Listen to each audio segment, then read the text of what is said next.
Hey, what's up, everybody? It's BDF44 coming at you with another video. Okay, PHX is in the building. They are up 2-0. Valley, stand up. Listen, who needs Chris Paul when you have campaign? You feel me?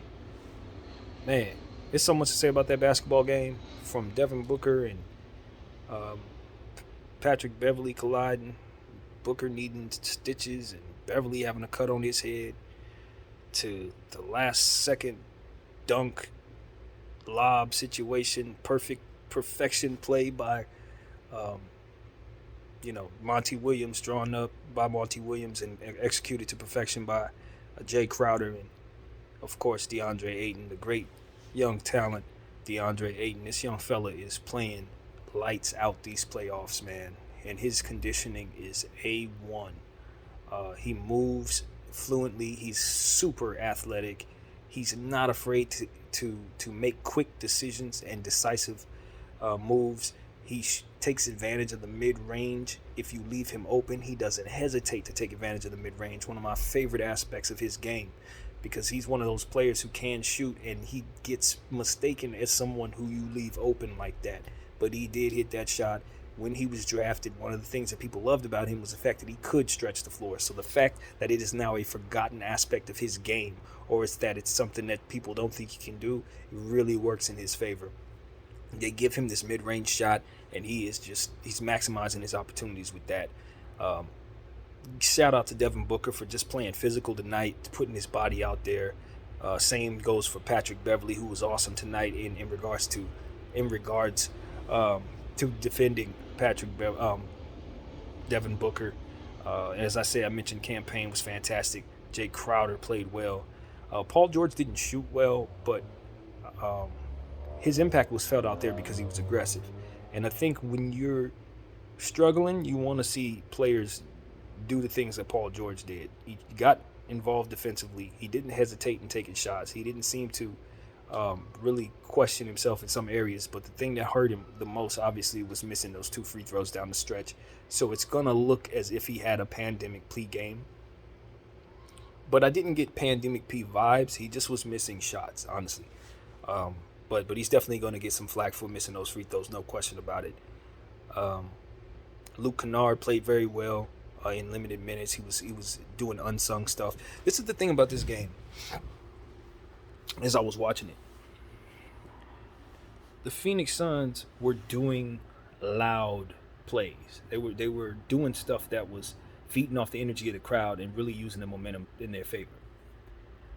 But they were only slightly more effective than the Clippers throughout the entire game. So what was ending up happening was the Clippers always were hanging around throughout the entire series, throughout the entire game. They found themselves at the most down 7, but most of the time just a shot or 2 away from being within range.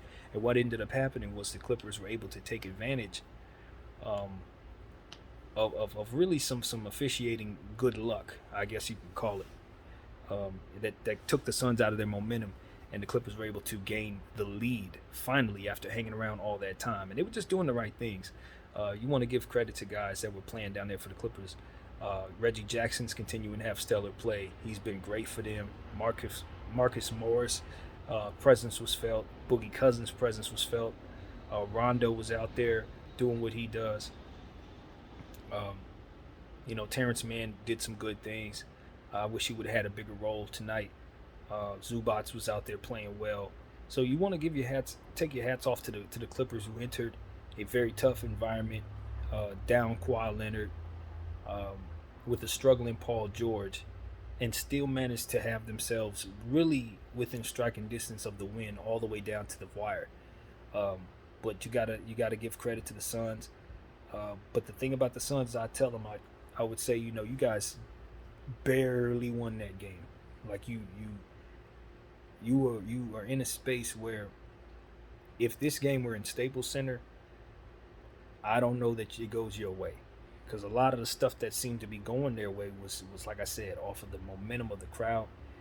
And the Clippers were kind of quietly being efficient, quietly defending, quietly setting screens.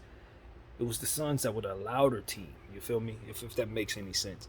So that tells me that this series had the potential to go the same way the other Clipper series did, to where the Clippers are down 0-2, but they could very well snatch back the series when they go home with their own home court. Because what I see in Phoenix is a team that is efficient in what they do, but there are stretches at a time where they just kind of let the Clippers get what they want. They're able to get what they want. I know that the defense out there is playing well because it's translating to solid scoring. It's not, the scores are not overly inflated, but at the same time, it's like for some reason or another, they just can't seem to pull away from this team, even though they have all these high octane momentum plays that they do. A big shot by Devin Booker that ignites the crowd. A super dunk by Ayton that'll ignite the crowd. Cam Payne is hitting threes, step backs, and doing all this stuff. It's fun to watch, and it is efficient, but it doesn't smother the Clippers like it should, if that makes any sense. It's not demoralizing to the Clippers, and that concerns me a bit. It really does. It concerns me a bit. Because from what I understand, Kawhi Leonard has now been ruled questionable for the rest of the series, as opposed to what we thought was going to be a season-ending knee. Now it sounds like he may have an opportunity to come back at some point.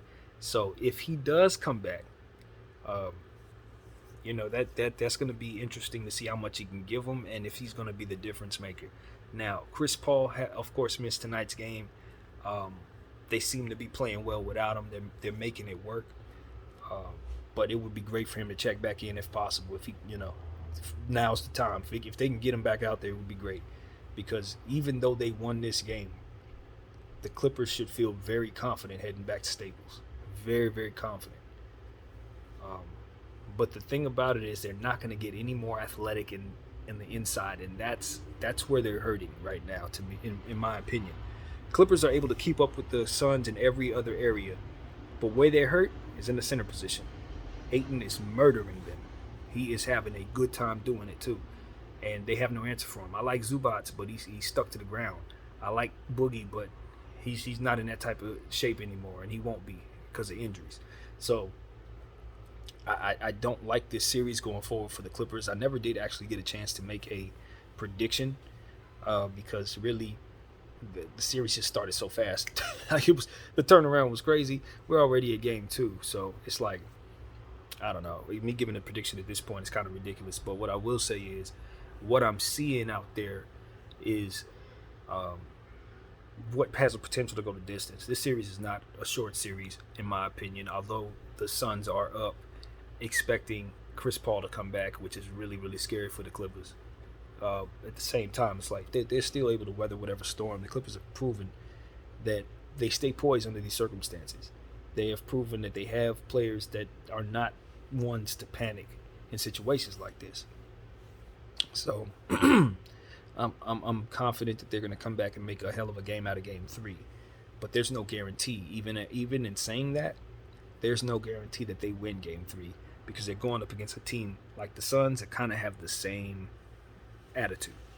They have the same attributes. They got vets like Jay Crowder and Dario Saric, who also played fantastic tonight, and his impact was highly felt out there.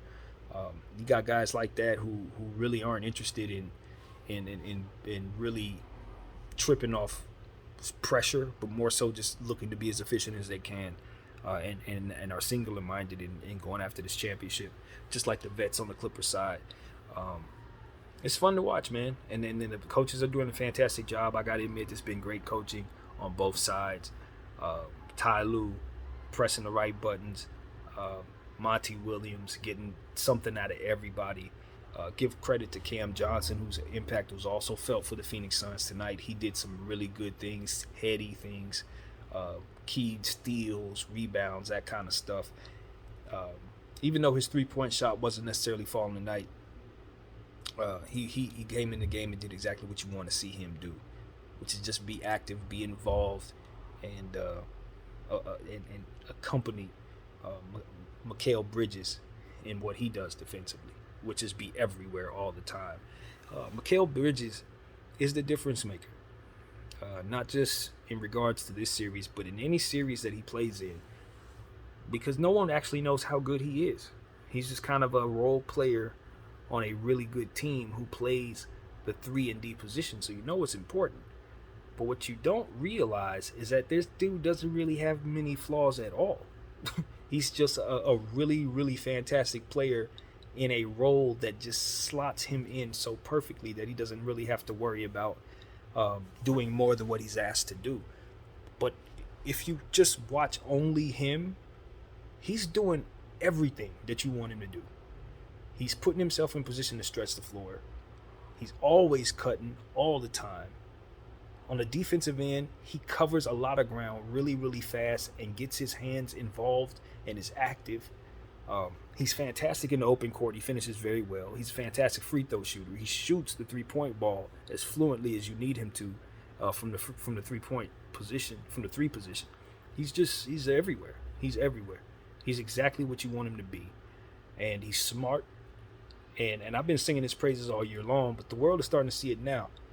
He's one of those guys where, as I always like to say, a volatile talent. You don't know how good this dude is. For all I know, he can go off and have a Terrence Mann game himself and go off for 40. Even though that's not necessarily his game, who knows? Maybe he taps into that. Point is, he is wreaking havoc out there. And as long as he's continuing to be sturdy and healthy, the Phoenix Suns can beat anybody. And I mean anybody. So it's looking great for them. They're up 2-0. They do have to understand, though, that you it's not just about feeding off the momentum of your arena. That's gonna have to carry on the road. And if you don't have Chris Paul going into the road, we're gonna have to see what works. If I'm Monty Williams, I'm not playing Torrey Craig no more, man. I'm sorry. I watched him out there. He was the weakest link. I'm sorry. I know they don't have a lot of options at the center position. I have seen him hit that corner 3 before, but he was a liability out there in more ways than one. He wasn't out there for long, but yeah, when Ayton sits down, there's a huge drop-off at that center position, and that's exactly when the Clippers need to strike. Anytime Ayton sits down, I expect the Clippers to put in somebody who can really attack that center position, because Torrey Craig, he's not that dude. He's not. They're trying to get away with him playing the center position, and it's working so far, but I would try to figure out what else I could do, to be honest. He was almost unplayable tonight. So that's just something I noticed. And I've seen him play well. Don't get it twisted. I'm not sitting here saying the boy sucks. He doesn't. But in this series, you're asking him to play the center position. When Ayton sits down, and the drop off is just too significant. It's too significant. But all in all, there was a lot of good things to see from the Suns.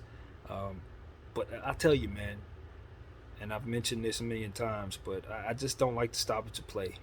We saw the Clippers take advantage of that a lot tonight, asking for a lot of replays down the last 2 minutes of the game. They were, the referees were compliant in giving them all of those replays. It slowed the game completely down. It took the Suns all the way out of the momentum, and really played into the favor of the Clippers. And I think that that's what you need to be careful about, NBA.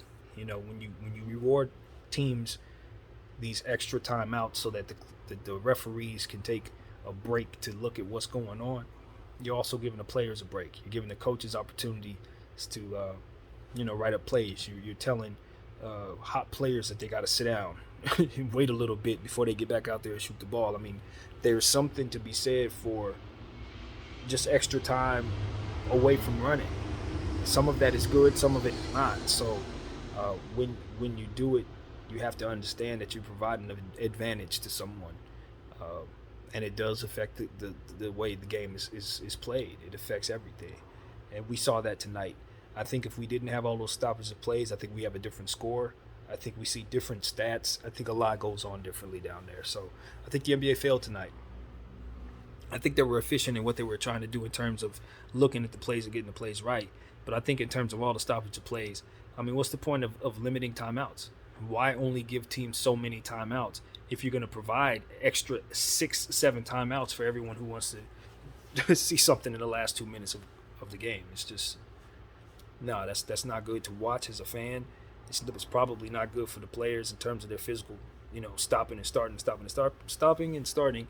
But it's also really, really bad for the strategy of basketball, for the coaches having to manage all of that. It's unnecessarily frustrating.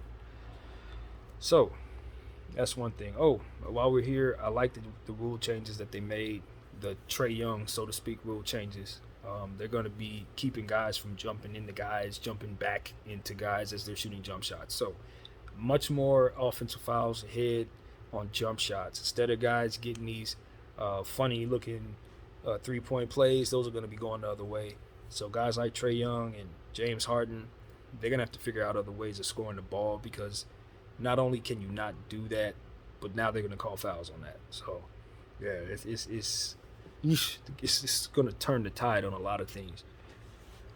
So I'm looking forward to those changes. One thing I'm looking forward to them doing, hopefully this message gets to the right people, but stoppage of plays after rebounds on shot clock bricks. It's like, okay, if a team is getting ready to run the shot clock out, they heave up a shot with 1 second to go, it bricks. I rebound, I'm headed the other way. The ball should not stop and be taken out of bounds. You're punishing the defense for getting the stop. You're punishing the rebounder and the fast break runners.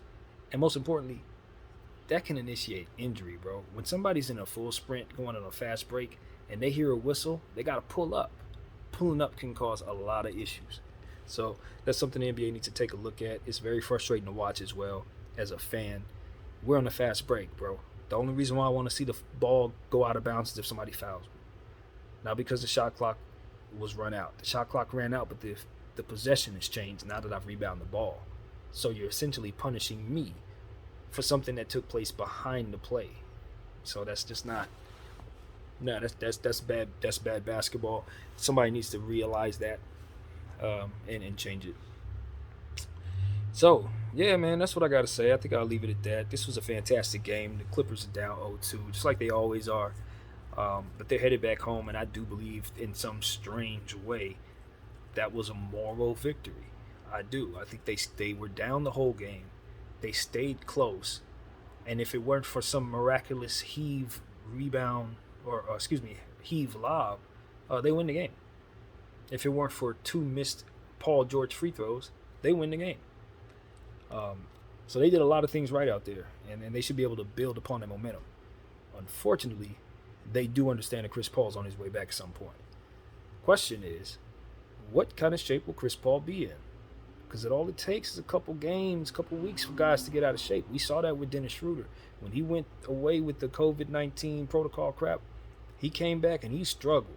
He struggled, and he was never the same player for us after that. Now, if I recall, he was struggling before that, and never would I confuse Dennis Schroeder with Chris Paul. But the point is, when guys are in shape and they're in rhythm, the last thing they want to do is just stop playing for no reason, especially when they're not hurt. Chris Paul was not hurt, and this is the type of thing that makes you wonder if he'll get out of shape and then will get hurt from here. So I don't want to speak that in the air, but with his history, it does make you think of that. So I wish him well in terms of health. I feel like he was robbed of a championship when they reneged on the trade, obviously, with the Lakers, sending him to play with Kobe. I always felt like he deserved a championship, and this is the year I believe he will get it. I really do think the Suns are the favorites to get it. I know a lot of people like Milwaukee, but I hate their style of play. So I think at some point it's gonna bite them. Anyway, enough of that. That's what I got for the game 2. Clippers Suns. Thank you guys for watching. My name is BDF44. I'm out.